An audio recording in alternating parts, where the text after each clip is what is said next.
Semeton Bali, apa kabar? Berita Bali kembali hadir menyapa Anda dengan saya, Nandita Putri. Serangkaian berita aktual tentang Bali telah kami siapkan untuk Anda. Berikut 3 berita utama hari ini.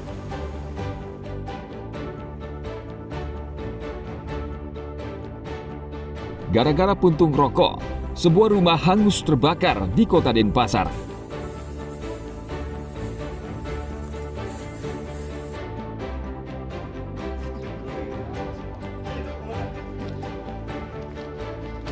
Polisi menangkap pelaku jambret di sejumlah tempat di Jembrana.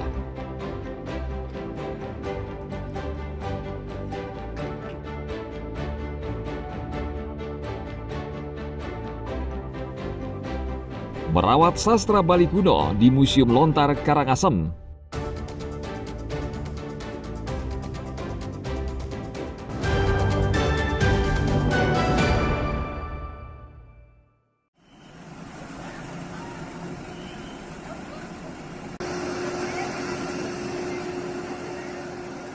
Satu rumah di Jalan Mertesari Sidekarya Denpasar terbakar.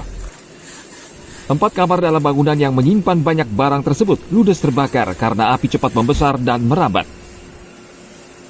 Petugas Dinas Pemadam Kebakaran berusaha mengendalikan api dengan mengerahkan 7 unit mobil pemadam kebakaran milik Dinas Damkar dan Penyelamatan Kota Denpasar. Sekitar 1 jam kemudian, akhirnya api berhasil dipadamkan. Pemilik rumah, Wayan Urip, histeris mengetahui rumah yang ia tempati sejak berpuluh-puluh tahun lalu hangus terbakar. Menurut petugas Dinas Damkar, kebakaran dipicu puntung rokok yang dibuang sembarangan. Bahan ini di kamar gitu. Terus tiba-tiba aja ada asap dari plafon keluar asap. Saya kira macam orang bakar napi di luar kan, yang cek keluar nggak ada. Itu dia lagi ke dalam lagi malah makin banyak asapnya. Gitu ya? Yang cek di kamar yang di pojok gitu. Di sana yang udah besar api. Sementara karena sudah semua keluar rumah. Dan kerugian yang ditimbulkan? Kerugiannya kita masih asesmen, kita belum bisa memastikan berapa kerugian. Kebetulan yang di rumah ini sebagai pengelola bank sampah. Oh gitu. Ya. Dan ada dugaan sementara apa Pak pemicunya? Sementara menurut cerita dari masih dari puntung rokok. Tidak ada korban jiwa dalam kebakaran ini, karena seluruh penghuni rumah yang terdiri dari 2 orang tua dan seorang anaknya berhasil menyelamatkan diri sebelum api membesar dan melahap bangunan. Tim Liputan melaporkan dari Kota Denpasar.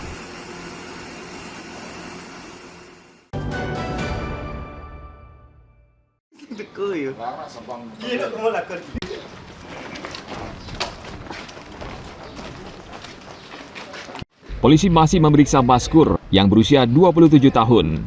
Ia saat ini mendekam di tahanan Mapores Jembrana. Pria yang berasal dari Sampang, Jawa Timur menjamret korbannya di sejumlah lokasi di wilayah Kabupaten Jembrana. Ia mengaku pertama beraksi di Jalan Raya Denpasar Gilimanuk di Desa Melaya pada hari Rabu pekan lalu.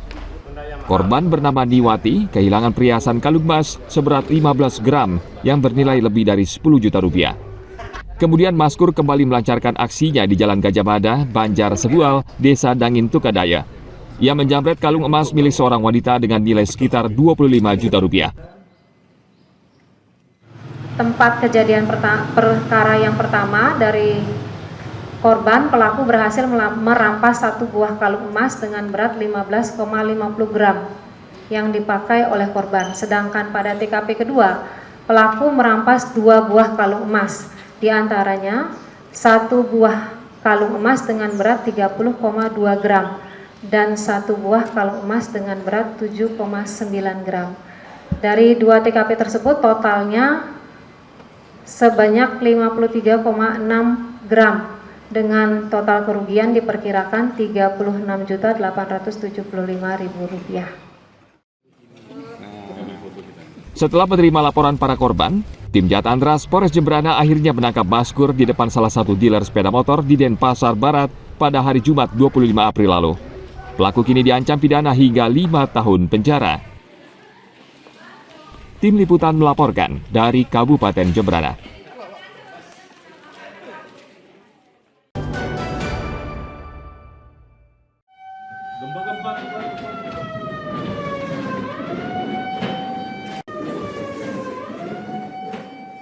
Simulasi bencana penting untuk mengedukasi masyarakat agar siap menghadapi berbagai bencana yang mungkin terjadi.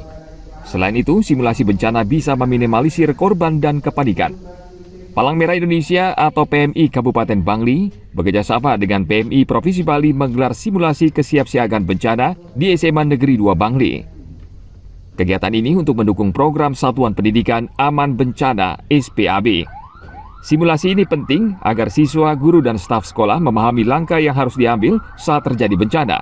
Dalam simulasi, siswa belajar melindungi diri selama gempa terjadi, mengetahui alur komunikasi antara sekolah, BPBD Kabupaten Bangli, dan PMI dalam respon pertolongan pertama.